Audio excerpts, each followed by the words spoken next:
If elections are meant to give people power, what happens when they stop doing that?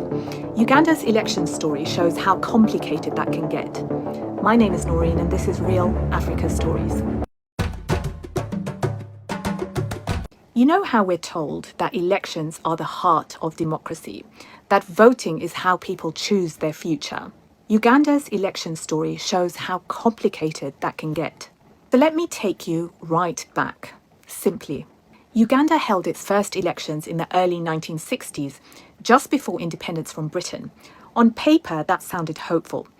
But almost immediately there were problems. Some regions boycotted, power struggles kicked in early, so trust in elections was shaky right from the start.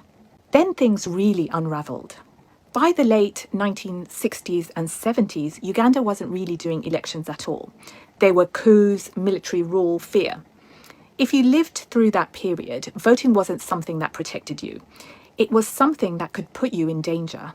Fast forward to 1986, when Yoweri Museveni came to power after a war. His argument was simple. Elections caused chaos before, we need stability first.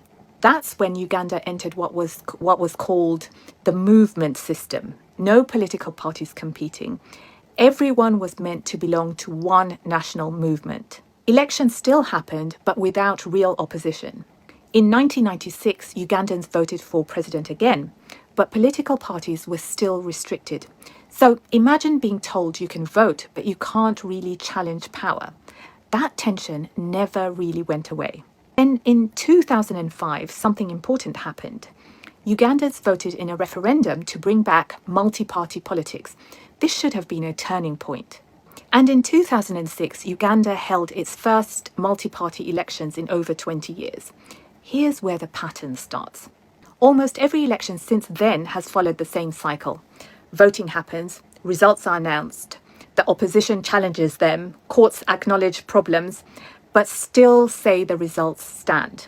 Usually because the issues are ruled as not enough to change the final outcome. So researchers ask a different question.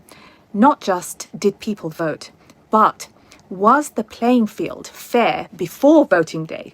And this is where concerns keep coming up. Things like opposition rallies being blocked, unequal access to media, heavy security presence, arrests during campaigns, internet shutdowns during elections or around elections. By the time you get to 2021, those concerns were loud. And now in 2026, people are asking the same questions again. So are Uganda's elections real? That depends on how you define real.